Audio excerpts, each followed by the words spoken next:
Olá pessoal, tudo bem? Sejam bem-vindos aqui em mais uma edição do Joelho no Ar, o podcast que traz doenças do joelho, medicina esportiva, medicina regenerativa. E hoje, novamente, eu vou tocar no assunto artrose, não só artrose, lesões, joelho de atleta. E eu trouxe uma pessoa aqui que é extremamente experiente, uma jogadora fenomenal, um negócio que é um patrimônio do vôlei brasileiro, que é a Fernanda Venturini. É um prazer muito grande te receber aqui, Fernanda. E um dos motivos de eu ter trazido a Fernanda é justamente o fato dela já ter passado, já assim como todos os atletas, vários perrengues, várias lesões. A gente vai falar muito de superação, né? Porque a gente sabe que o que leva a pessoa para o alto da montanha, o que leva a pessoa a se livrar de uma lesão, a vencer uma lesão, é a superação, é a cabeça, é a mente, é o coração. Então hoje a gente vai falar bastante da Fernanda e como eu falo na maioria dos podcasts, na maioria dos vídeos, eu aprendo muito com os pacientes, né? Então a gente tem a ciência do lado, mas muitas vezes você pega uma pessoa que tem um mau prognóstico de uma lesão e às vezes a pessoa te mostra justamente o oposto pela cabeça dela, pela mente dela e pela resiliência que ela trouxe, né? Então vamos começar te apresentando. Queria que você falasse um pouquinho de você, Fernanda Venturini, como é que foi seu ingresso no vôlei, sua carreira? Então, eu sou de Ribeirão Preto, né?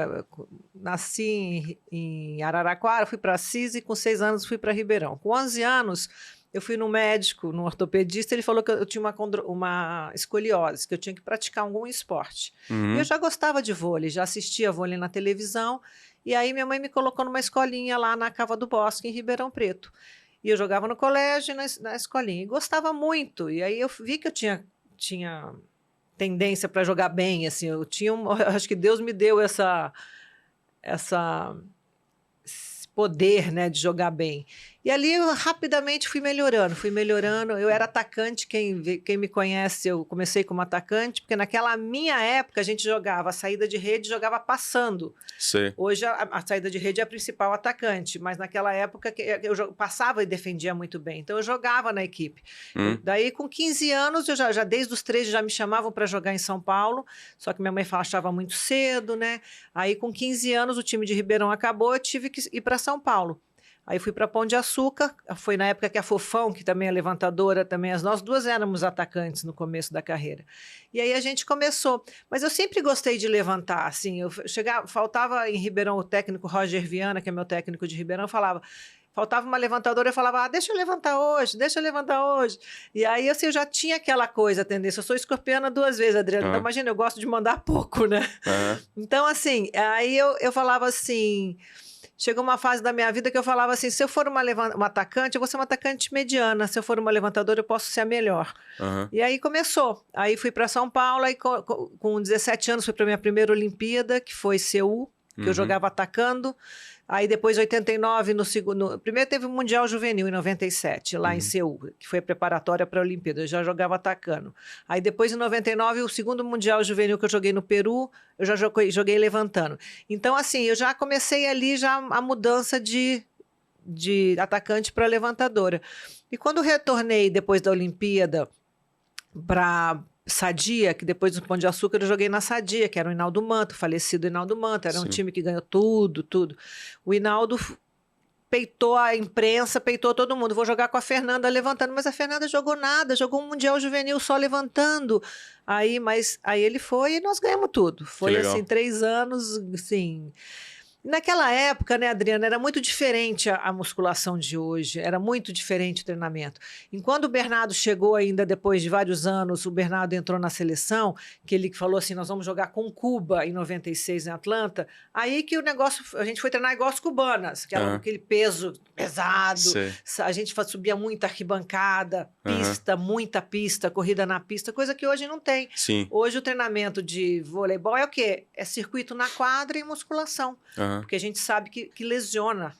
Então, naquela época, já tinha essa ideia de tentar o máximo possível fazer um treinamento mais pesado, acima do normal, para enfrentar Cuba, que Cuba era o grande adversário, Exatamente. né? Eu vi várias reportagens que o dia de jogar com Cuba, o negócio era absurdo. Sai até briga, né? Teve briga. Mas tô dizendo, a gente treinava, que ele falava assim, a gente não vai ser tão rápido como as chinesas, mas a gente vai pelo menos ter força com um pouco como as cubanas. Não como elas saltam, não, né? Mas a gente vai equiparar um pouco na parte física. Então mudou totalmente a nossa preparação física. O Zé Inácio, que era o nosso treinador na época, era assim, cascudo. Só que aí hoje, depois que acabou tudo isso, a gente vê as lesões que ficaram, né?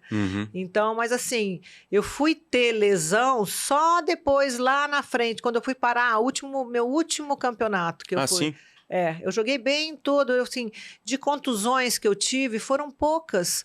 Foram assim, eu tive uma torção de tornozelo naquela época, eu lembro que ficava roxo, a gente fazia um UD esparadrapo, sabe? Como é que chama isso? Ainda se faz, né? Faz. E parece que sai mais rápido o inchaço, a impressão. Não, na verdade não, é só para tentar manter a pessoa jogando só. Eu tinha aqueles negócios, eu fiquei fora de um campeonato juvenil por causa de hepatite B, que eu tive uma hepatite. Foram assim, eu não fui de lesões. Meu supraespinhoso era problemático, assim, na época de sacar, mas hoje eu tenho um massagista aqui em São Paulo que até isso ele está melhorando. Enfim, até quero te apresentar, o Rafael. Legal. Nunca vi nada nem... Olha que eu já fiz massagem no mundo inteiro. Que às vezes a pessoa... Hoje eu tenho consciência que...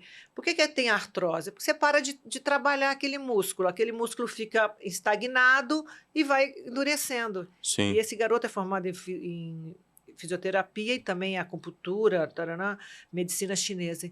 Então ele fala, ele vai desbloqueando tudo por causa disso. Dói pra caramba. Eu saio de lá, parece que eu fiz crossfit, mas você vê que dá resultado, né? Então hoje eu sei que não pode ficar parado, que a gente tem que movimentar o corpo, né? Senão... Sim, sem dúvida. É uma das coisas que a gente vai discorrer aqui durante a conversa. E eu tava vendo, foram 14 clubes que você passou e seleção brasileira, né? Isso. E como é que foi essa trajetória até a seleção brasileira, esses clubes todos?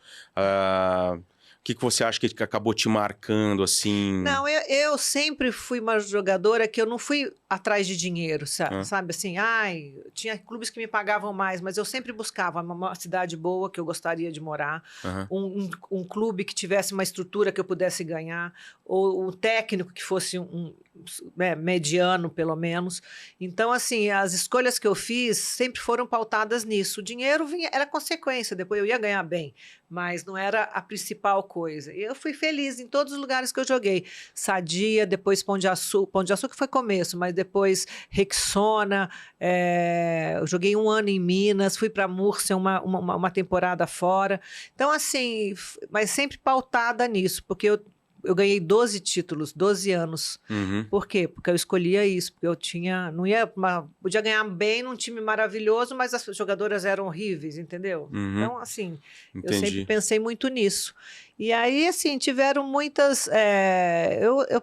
só posso agradecer pela vida que eu tive. Não tive quase lesões, fui feliz onde joguei, sabe? E tudo muito planejado, assim. Eu falava, puta, agora eu vou para essa cidade.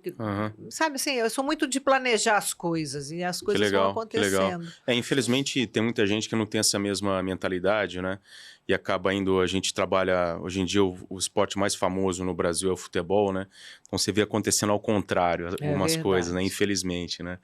Mas das vitórias que você teve, até com seleção brasileira ou algum outro clube, vencer cubana, o que você acha que te marcou assim mais, assim, quando você pensa no geral? Eu acho que a gente passou muitos perrengues com o Bernardo. Na nossa época, não era essa época hoje, que é só 5 estrelas. Hoje a gente está na nata, no melhor do voleibol. Mas a gente ia para na Moser, que tinha uma lesão séria no joelho, né?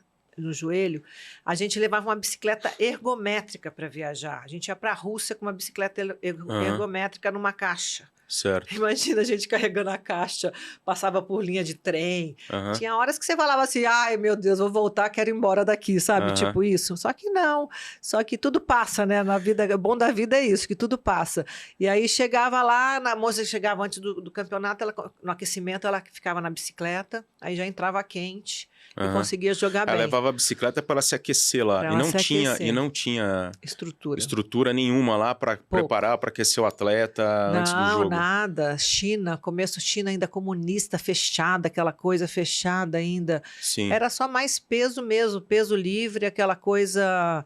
E o Zé Inácio já tinha essas coisas, assim, um colchão, de ficar pulando no colchão. Então tinha umas coisas assim que ajudavam. A Valeuska, que faleceu recentemente, ela também... Ela tinha um colchão que ela levava para onde ela fosse, que ela ficava aquecendo. Então, assim, são coisas que a gente fazia na nossa época e que davam resultado. E hoje eu acho que é tudo mais moderno, né? Hoje é muito... Hoje a medicina esportiva avançou bastante, né? E você estava me dizendo que você começou a ter teve lesão ou lesões depois, quando estava praticamente parando, né? E como que foi isso? O que foi que aconteceu? Então, quando eu gastei muito meu joelho, né? Assim, e depois... Porque é muito raro, desculpa te cortar, é muito raro o atleta falar isso, que só teve no final. Ah, é? A gente pega hoje em dia até base, os meninos começam a se machucar muito cedo hoje. Inclusive, eu trabalho mais com futebol, a gente pega a molecadinha de base de futebol, é praticamente uma seleção natural, porque dependendo da lesão que a criança tiver, ou adolescente, às vezes ele não consegue chegar a se profissionalizar, devido à lesão e devido, às essa falta de estrutura do clube, entendeu? Então, você me dizer assim, no final da carreira que eu tive, é um pouco atípico. Mas também essa nova geração vem muito contundida, muito pela alimentação dos pais, né? Tudo já vem uma história, um histórico muito complicado, né? Eu acho que são duas coisas. Primeiro, os pais forçando muito, e às vezes a criança não quer, ou às vezes a criança ou o adolescente, vamos falar mais de adolescente, eles não querem, ou talvez estejam imaturos ainda para ir para frente, primeiro ponto. E segundo ponto é o celular. O que eu vejo? Muito tempo celular, muito tempo internet, muito tempo dentro de casa. Eu sou da geração dos anos 80, você também, a gente brincava na rua. Exatamente. Hoje em dia não tem mais isso. Aí fica lá parado, vai brincar na quadra, se machuca. Eu nunca operei tanto ligamento cruzado de criança e adolescente como esses últimos anos. E às vezes é difícil, porque você sabe que se opera agora, lá na frente, vai ter que reabordar, né?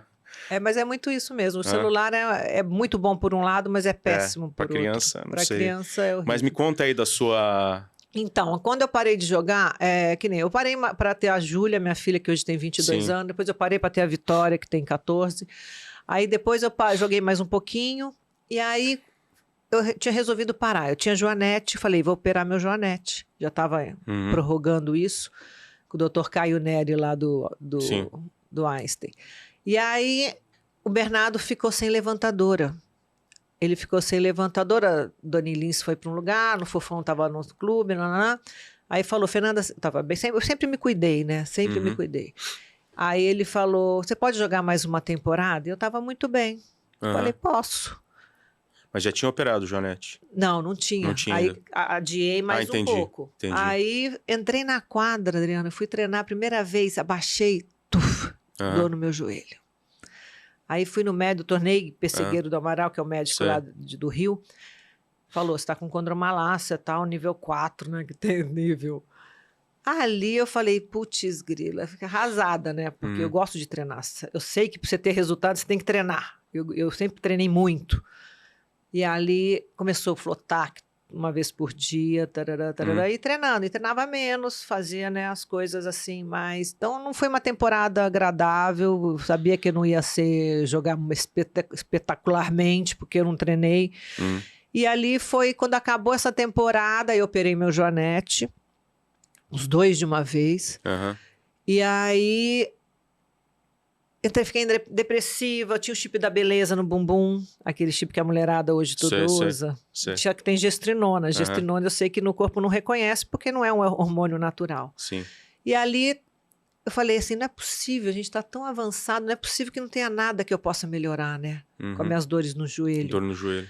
Aí descobri que eu tinha um foco dentário aqui, que o meridiano daqui para cá, que tinha um problema. Tirei o dente, esse dente que estava com uma infecção, melhorou já um pouco o joelho. Aí depois comecei a fazer ozônio, aquele PRP, né, PRF, melhorou mais. Aí é conhecido sobre os hormônios, que a gente tem que repor os hormônios depois dos 40, melhorou mais. Aí eu fui estudando, aí eu falei, caramba, tá dando certo para mim. Aí foi a ideia do meu canal, né? Sim. Comecei a testar em mim, fiz curso de ozônio na BOSS, aí fiz curso de biorressonância, aí fiz curso de hormônios, aí fui fazendo e falei, tá dando certo para mim, eu tenho que passar para as outras pessoas. E ali, finalmente, eu conheci a célula-tronco, que é Mazequimais, que é aquelas que vêm lá não sei da onde, do Chile, de todo mundo, e fiz uma aplicação, melhorei assim, 80%. Aí depois ele fez mais um pouco no meu esquerdo, que é pior. Sim. Melhorei. E sei que tem que malhar, é o mais duro, que ele faz uma infecção, né? Ele faz uma inflamação e bota a PRP e faz aqui também, faz um sanduíche. Menino, isso aí eu falei, caraca.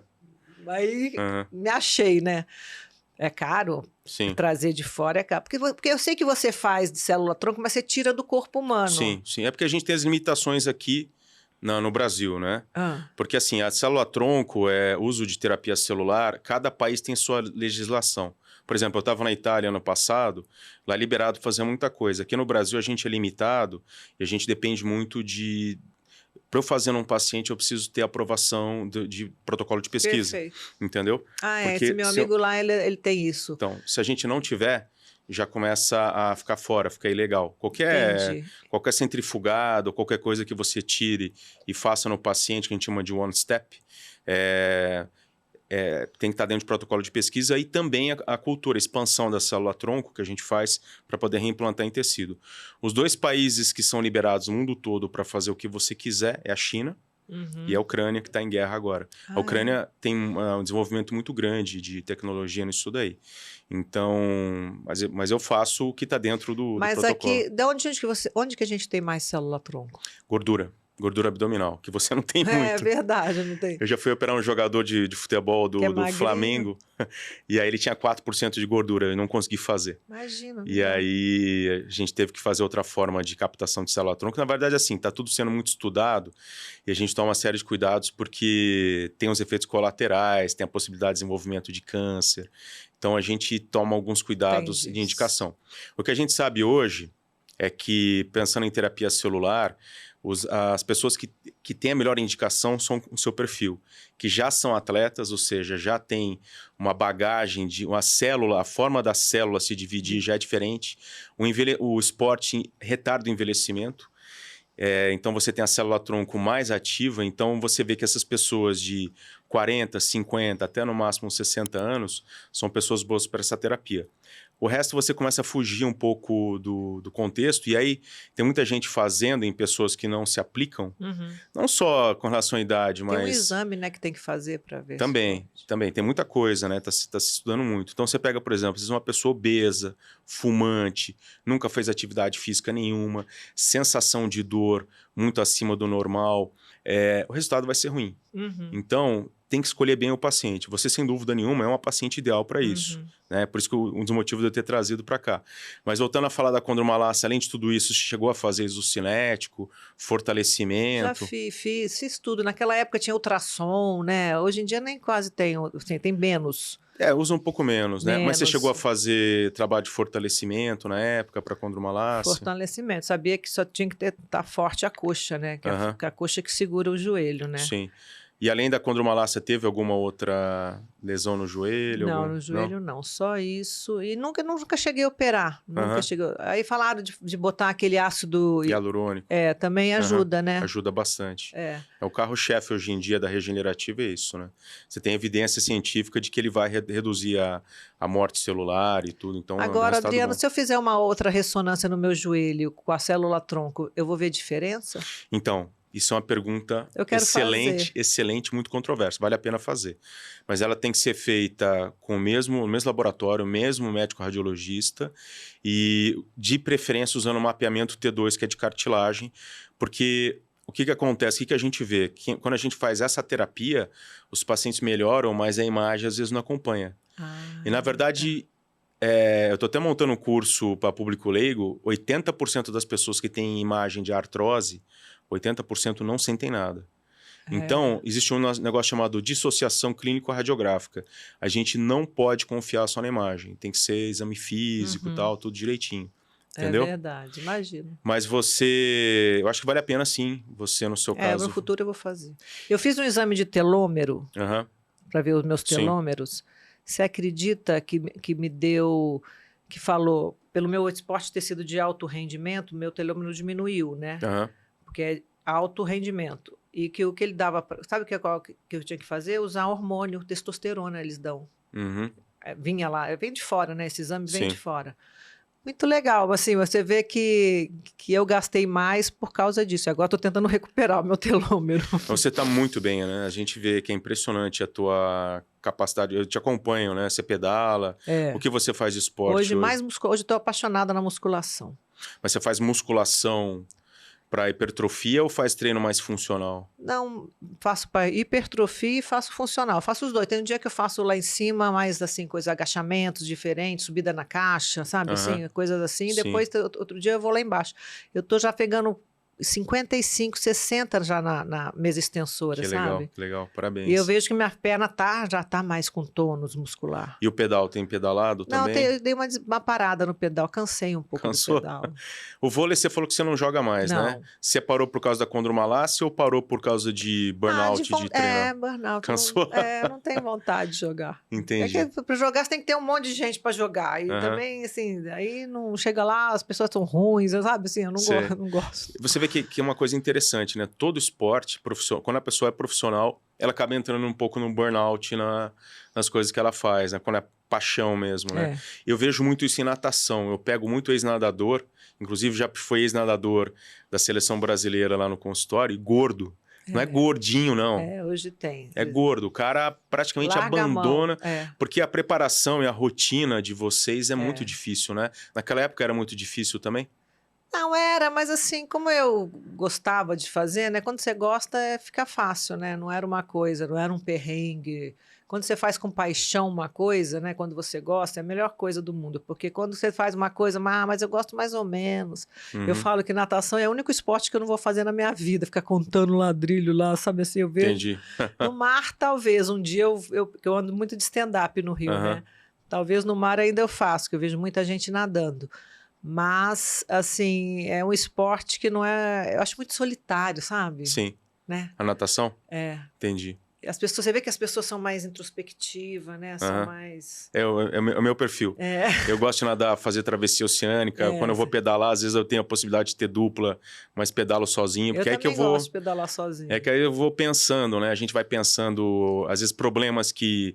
Eu trabalho muito com pacientes muito graves, né? De artrose, com evolução grave, às vezes muito operado por vários médicos. Às vezes a solução daquela... Aparece no pedal. No pedal. Ou às vezes umas ideias como o joelho no ar, assim, apareceu já pedalando. Vou montar um podcast.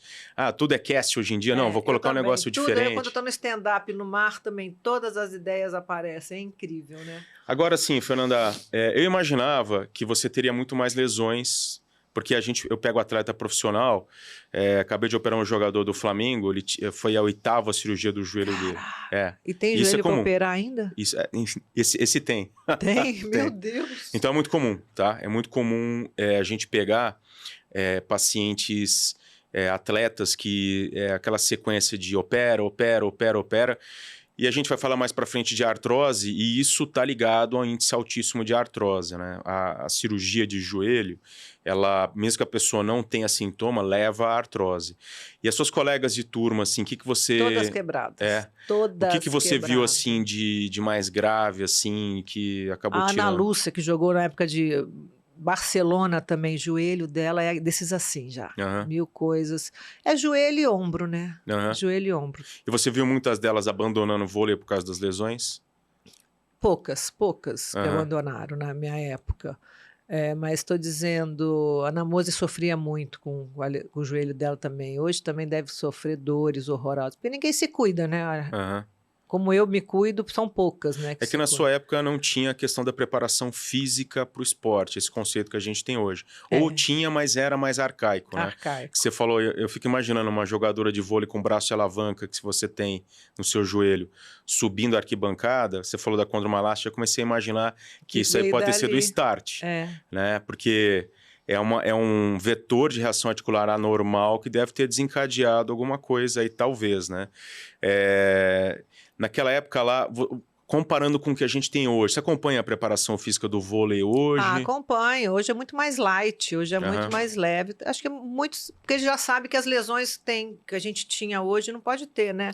Então, hoje você vê as jogadoras jogam até mais tarde, né? Porque é uma coisa mais light, não é tanto forte como a gente tinha lá. Eu falo que se eu estivesse jogando hoje, nossa senhora, ia ser maravilhoso. Estou dizendo, se eu tivesse tudo que tem hoje... Entendi. Eu ia jogar até sei lá quantos anos, sabe? E você acha que, apesar de você não ter tido nada grave, já aconteceu de você sair da quadra extremamente fadigada, ou cair muito a sua imunidade, ou você ter tido algumas dores, algumas coisas que poderia não ter tido devido ao preparo? Olha, eu tenho uma bolsa de gelo, né? Aqui e uma bolsa de gelo lá no Rio. No Rio? Uma só? Uma só, que é do joelho. Quando eu malho, malho forte, eu ponho gelo. Não sei se é bom isso. Sim, a gente considera que sim. É anti-inflamatório, né? Sim. Porque tá estressado o joelho, então eu adoro meu joelhinho, eu cuido dele muito bem. Então assim, eu acho que eu tenho esses cuidados, sempre tive, sabe? Acabava, tava o jogo 3-2, aqueles que naquela época não parava no 25, né? Era com vantagem. Eu lembro.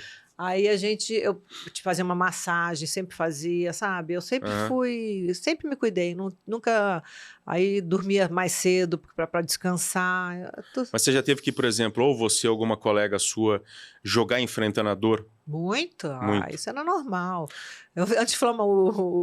O médico passava assim, quem quer um anti-inflamatório, às vezes eu tava com uma dorzinha assim, em algum lugar, ia lá, ia fazer o TENS, ia fazer... Tinha o quarto do médico, né? Sempre no hotel, na concentração. Aí à noite todo mundo ia para lá.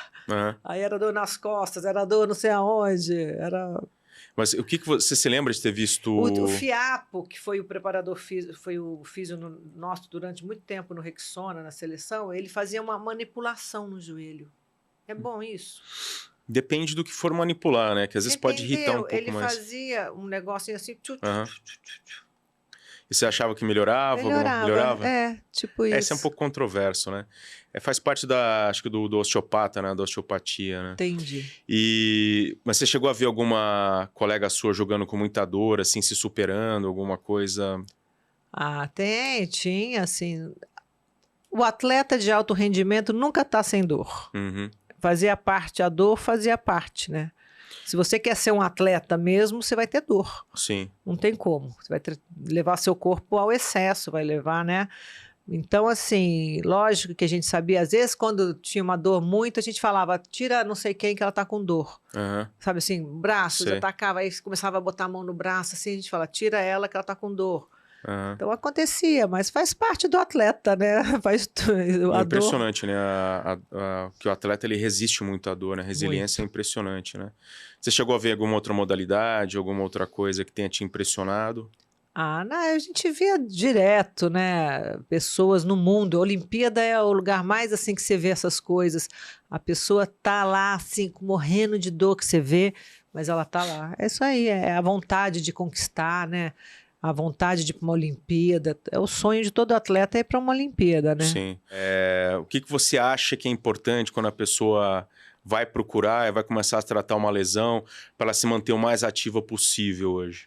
Primeiro, ela cuidar da alimentação, que a alimentação ajuda. Comer muito canela, que é anti-inflamatório, gengibre, esses chás que são anti-inflamatórios. Parar de comer o que inflama o corpo, que é a farinha, o açúcar e o leite. Quando ela parar de comer isso, já vai dar uma melhorada no joelho dela. Industrializados? Nada de industrialização. Como que é a sua alimentação hoje? Você tem que ir para a feira, não para o supermercado. Como que é a sua alimentação? A minha alimentação hoje é basicamente, eu tomo mix de aminoácidos de manhã com aqueles... como é que chama aquele? Enfim, com algumas coisas que eu jogo, cogumelos, que é para a cabeça, chá verde, que é para não sei o quê, com algumas coisas que eu misturo no mix de aminoácido. Aí como ovo mexido com abacate, ovo mexido com alguma coisa. Agora eu tô botando muita nuts. para comer de manhã com as coisas. A minha empregada do Rio, que ela é maravilhosa, ela faz berinjela, só assim, para você comer hoje, com aquelas bolachinhas de arroz. E faz também grão de bico, as duas pastinhas. Então, eu como direto isso. Então, basicamente, aí fruta, legumes, frango grelhado, só. Entendi. Arroz eu como um pouco, feijão, não todo dia. Batata doce, eu faço muito batata doce, aipim, assim, põe uma manteiguinha ou põe um molho de coco na manteiga. Então você faz uma alimentação bem mais natural e anti-inflamatória. Você toma anti-inflamatório? Não, hoje em dia não tomo mais anti-inflamatório. Analgésico? Eu tive um problema no meu rosto, né, que eu fiz um botox que não deu certo e aí eu tomei um anti-inflamatório até para isso, para tirar o botox, ver se pode. Eu pensava assim, peraí, vou tomar um negócio desse, sabe assim, antes de tomar qualquer coisa eu penso muito. Antes de comer também. Eu tava vendo um médico agora de manhã, que é lá do Sul, ele fala, né, que você tem que ter o que você vai comer, você tem que saber o que você vai comer, né? Se vai fazer bem, se não vai fazer mal, que o intestino funciona muito melhor. Hoje a gente sabe que tem muita relação, né? Essa coisa do que você bota para dentro, se vai fazer bem, se vai fazer mal. Às vezes vai comer, vou comer um chocolatinho, sabe? Assim, tipo, você fica meio culpado. Eu me sinto muito culpada, assim, sabe? Sim. Mas eu acho que é isso. A gente é o que a gente come. Eu falo, larga 30 dias o carboidrato e o açúcar, principalmente os dois. Você vai ver a diferença que vai fazer na sua vida. Você vai dormir melhor, você vai sentir mais disposição, você vai ter tudo. E você acha assim, por exemplo, uma pessoa que a gente vê todos os estudos, acho que quando a gente bate 50 anos de idade, começa a perder massa muscular e começa a ter uma inervação menor naquela musculatura. O que você acha, assim, pensando nesse público 50 a mais? Você acha que, além disso, teria mais alguma outra coisa para poder acrescentar, para manter a pessoa mais ativa? Eu acho isso. Primeiro a alimentação, comer uma alimentação anti-inflamatória. E também usar essas coisas, caldo de ossos, ou faz em casa ou compra pronto. Eu acho que ajuda. Eu acho que tem que ter uma suplementaçãozinha básica, zinco, CQ10, tem que ter uma básica. E eu acho que também fazer algum esporte que te dá prazer, que a gente tem que ter prazer na vida, né? Não adianta você ir eu odeio musculação. Vai fazer um pilates, vai fazer não sei o que, uma natação, vai fazer... Hoje você tem 1000 opções. Então, eu falo às pessoas, eu não gosto de nada. Não existe isso, né? Alguma coisa você vai gostar. Você vai fazendo uma vez, aí depois você vai sentir a endorfina, né? Aquela coisa do esporte. Aí você vai a segunda. Poxa, é legal, né? Aí você vai a terceira, aí você entra no ritmo, né? O negócio é você botar na sua rotina. Ontem eu fui para Aparecida gravar lá o programa, aí voltei, 6 horas da tarde eu estava na academia, entendeu? Você tem que ter academia todo dia, é disciplina. Tem que ter, a vida tem que ter disciplina. Se não tiver disciplina, você não vai para lugar nenhum, né? Sim. E as tuas colegas da época que jogavam com você tem tido algum contato? Elas têm a mesma mentalidade? A Virna agora, que depois que ela começou a se cuidar, a Virna depois, mas também vai pro carnaval, se arrebenta, né? Engorda, aí ela fica naquele vai e volta, vai e volta. A Fu, que agora saiu da fazenda, né? Também é cheia de dor. Vou encontrar com ela por aí, que agora ela está em tudo que é lugar. Mas estou dizendo, eu encontrei a Costa, que é aquela cubana que levantava, uma das cubanas, que fazia lá, na época fazia 4-2, né? Ela tá desse tamanho, Adriano. Eu falei, a Costa? Como assim? Entendeu? Então, assim, as pessoas, você vê o Ronaldão, tá assim. Todo mundo sai do esporte e larga a mão, né? Então, eu estou perguntando, que você é um pouco raridade. Então, você tem visto alguns outros colegas que não estão tão bem. Não, muitos que não estão tão bem. Não tão gordos, não. Mas também não vão na ginástica, tão largados, sabe? Eu acho que tem tempo para tudo. E essa tua visão da medicina integrativa que você tem estudado por fora, você tem montado algum grupo, alguma coisa, ou você só transmite isso através do podcast? Só no podcast. Entendi. Tem uma palestra agora que chama Levantando e Vencendo Desafios, que fala muito... tem um vídeo que começa com o meu vôlei, né? 1 minuto de vôlei e tal, para o pessoal, quem gosta de vôlei, assistir. E depois eu começo falando sobre como que, lá no Vale do Silício, como que tá os problemas mentais. Hoje tem uma pesquisa lá nos Estados Unidos grande. Hoje está todo mundo depressivo, está todo mundo tomando antidepressivo, né? Hoje é uma coisa louca. Aí depois eu vou falando muito de saúde integrativa, que é o que eu gosto de falar, né? Que eu acho que, às vezes, a pessoa está ali me vendo, ela sabe que ela tem que fazer, mas ela sabe que... Sabe de um empurrãozinho? Sabe, tipo isso? Eu adoro quando a pessoa me manda depois, nossa, eu vi a sua palestra e já emagreci 10 quilos. Não. É tão legal isso, né? Então, assim, às vezes as pessoas falta só um empurrãozinho para começar. Esse é o grande problema, né? O Brasil é um dos países que mais tem sedentarismo no mundo hoje em dia, né? E você, às vezes, encontra alguém para conversar sobre isso, sobre começar a fazer atividade física. Encontro. Ontem eu estava lá em Aparecida, fui abastecer meu carro, né? Aí o frentista era desse tamanho, Adriano. E eu tenho um lapisinho que está na minha bolsa, depois eu vou te dar, que é do meu canal. Sei. Aí eu falei assim, olha aqui, ó, eu tenho um canal de saúde, eu preciso me cuidar, né? E dei pro cara, sabe assim, é mais forte que eu, sabe? Uma coisa assim, de ver uma pessoa que eu sei que logo ele deve estar tomando um monte de remédio. Eu dou o meu canal e falo assim, assiste, se quiser, você assiste. Tem gente que, porra, obrigado, eu quero assistir e tal. Tem gente que vai deixar o lápis lá e pronto. Entendeu? Legal. Então eu faço a minha parte. Agora, se eles vão fazer a deles, aí é problema deles, né? Entendi. E terapia celular, você chegou a fazer algumas aplicações e tal? Você tem visto alguns atletas sendo submetidos à terapia celular, à célula-tronco? Não, atletas eu ainda não vi. Mas eu vejo muita gente, vi no rosto. Eu vi uma mulher que fez no rosto. Você rejuvenesce 30 anos, é uma coisa... Esse médico que eu faço no Rio, ele traz do Chile. A Mazequimais, né? Sim. Mas é incrível, é incrível. Eu, assim, antes de se eu tiver que fazer quadril, não sei o que, eu vou fazer primeiro célula-tronco. Depois, se tiver que operar, eu te procuro. Ou talvez a gente consiga também reduzir fazendo... Ficando forte, fazendo coisa, vou viver bem até lá. Legal. E pessoas que estão lesionadas, às vezes a gente vê assim, no consultório, às vezes chega a pessoa... com uma artrose mais grave, a articulação já está degenerada, e muitas vezes a pessoa tem uma expectativa ruim para aquilo lá, né? Você, assim, como você já viu muita gente sendo lesionada e muitas vezes a pessoa submetida à cirurgia ou não, que mensagem que você passaria para as pessoas assim que tem uma artrose mais grave? Eu acho assim, que se ela te procurar, a primeira coisa, ela tem que mudar a cabeça dela. Tá doendo, mas porra, não vai doer, sabe? Assim, acho que a gente é mais do que a gente pensa. 80% é o que a gente pensa. Isso. Eu tô aqui, meu joelho vai melhorar, vou fazer o tratamento, vai melhorar. Só que as pessoas já entram descrente, né? Adriano, não sei se vai conseguir, sabe assim? Como assim? Tem que botar positividade na vida. As pessoas estão muito negativas, sabe? É aquela história do copo meio vazio e meio cheio, né? Exatamente. Então, vou melhorar? Vou melhorar. Eu sou assim, vou melhorar, vou ficar mais assim, vou ficar mais assim. É pensar positivo. As pessoas pensam hoje muito. Parar de falar, eu não consigo, eu não sei o quê, né? Falar. Sim. E você chegou a ver algumas pessoas fazendo algum tratamento e tendo, de repente, talvez o resultado não desejado ou algum efeito colateral, alguma coisa de algum procedimento cirúrgico, ou talvez... Acontece, já aconteceu gente que não foi tão bem sucedido, né? Eu falo assim, estranho, porque eu já vi tanta gente indo bem, né? Você não tem casos assim? Tenho.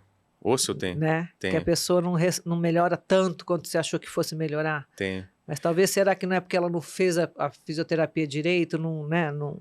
Por isso que a gente está falando de resiliência, né? A gente está falando de cabeça, né? De mente. Foi o começo do podcast.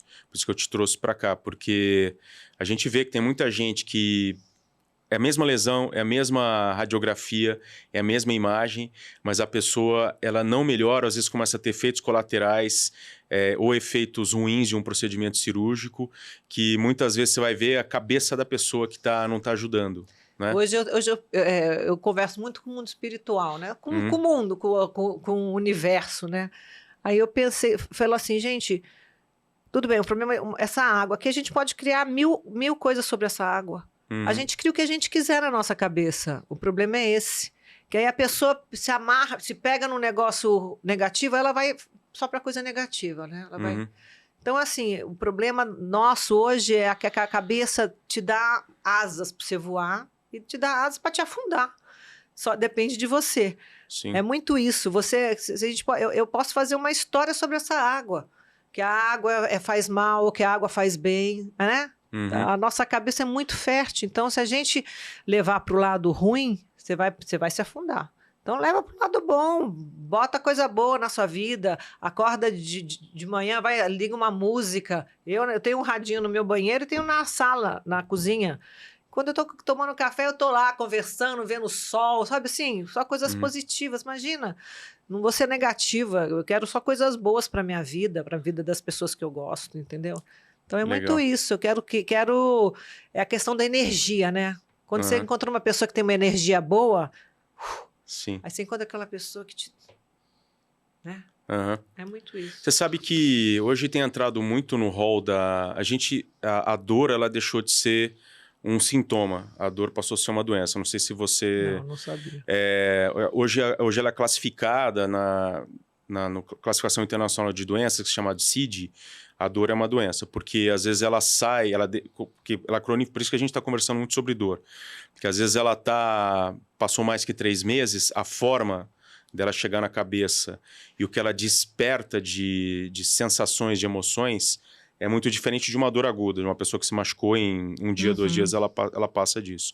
E tem entrado muito, não sei se você, como você estuda, está lendo algumas coisas, tem entrado muito agora as medicações moduladoras de dor, que infelizmente, em alguns pacientes, a gente acaba tendo que utilizar. Que são pessoas que têm um limiar de dor muito baixo. Às vezes chega a pessoa lá que tem uma condromalácia, por exemplo, como é o seu caso, mas ela tá tão negativada em relação a essa condromalácia que pousa uma mosca no joelho, ela sente dor. Você chegou já a ver gente assim? Já, hoje muitas pessoas são assim, né? É incrível como as pessoas são negativas. Ao invés de falar assim, nossa, meu joelho tá ruim, mas vou melhorar. Sim. Elas não falam isso. E será que vai melhorar? Né? É muito isso. Acho que tem mudar. Tem que mudar o mindset, né? Porque o mindset negativo não tá com nada. Eu acho que a gente tem que ser... Por mais que não vai melhorar, mas estou dizendo, se eu vou melhorar, o universo me ajuda a melhorar, sabe? Fala isso. Então, eu acho que muda, a energia muda. A gente já sabe hoje a questão de energia, a questão de tudo, de ser positivo, de ser negativo. Então, eu acho que é muito isso. A gente tem que ser positiva e bola para frente. Ai, que saco, eu vou ter que ir lá no Adriano uma semana fazer tratamento. Que delícia, vou lá, vou ficar mais forte, não sei o quê, nananã. Esse é o pensamento, né? É o pensamento. É que eu falo para todo paciente, né? Perder 1 ano, 2 anos da vida, a gente fazer uma terapia regenerativa de cartilagem, por exemplo, para ganhar o resto da vida, né? Exatamente. E as pessoas ficam focadas assim, vai doer, vai ficar cicatriz, vai ficar não sei o quê. Eu pergunto muito na minha palestra, você já pensou como que você quer envelhecer? Que ninguém pensa. Vai chutando o pau da barraca, nananã, quando chegar lá, aí vai pra cadeira de rodas, aí vai ficar em hospital, vai ficar não sei o quê. Eu não, quero envelhecer cuidando dos meus netos, correndo atrás de bola, nadando, andando de stand-up, nananã. É o que eu sempre falo, né? Porque assim, outro dia eu tô montando um curso de artrose e eu fui procurar o que é, afinal de contas, a artrose. Segundo a Organização Mundial da Saúde, faz parte do envelhecimento da articulação, mas 80% não tem sintoma. Então, se envelhecer é articulação e não ter dor é artrose, eu quero ter artrose. Tem até um reels meus que bombou lá no Instagram, que é a questão de você conseguir ver a família, ver os netos, tudo direitinho, e você ter artrose de saúde, né? Mas você, assim, como último recado, assim, das pessoas que estão se tratando de doença ortopédica, de artrose, que recado você daria para essas pessoas? Tome caldo de ossos, tome um colágeno, né? O magnésio também é bom. Tudo que for bom para o joelho tem que fazer. Eu acho que o que mais importante é ser positiva, é achar que vai curar, que vai melhorar. Depende de você cuidar do seu corpo, né? Eu acho que é um pouco isso. Eu, às vezes, tenho uma alergia, eu falo, essa alergia não vai ficar em mim. Não vai, mas não vai mesmo. Então, aí eu já mudo a energia da doença, aí a alergia passa. Entendeu? Entendi. É você trabalhar a sua cabeça a seu favor. Vou Muito trabalhar a favor de quem, né? Uhum. É um pouco isso. Se todo paciente fosse assim, eu morria de fome lá no consultório. É verdade. Mas muito legal, muito legal. Bom, então vamos finalizar. Vamos. Pessoal, muito obrigado por ter assistido mais esse podcast. Hoje foi um prazer muito grande conversar com essa pessoa carismática que é a Fernanda Venturini. Se ficou alguma dúvida, alguma questão sobre o que a gente discutiu aqui, fica à vontade para postar aqui embaixo. Alguma pergunta para a Fernanda, eu encaminho para ela também. Estou aqui à disposição de sugestões, de dúvidas, de comentários aqui para os próximos podcasts, convidados, assim como a Fernanda. E é isso aí, muito obrigado e até a próxima. Obrigado, Fernanda. Até a próxima.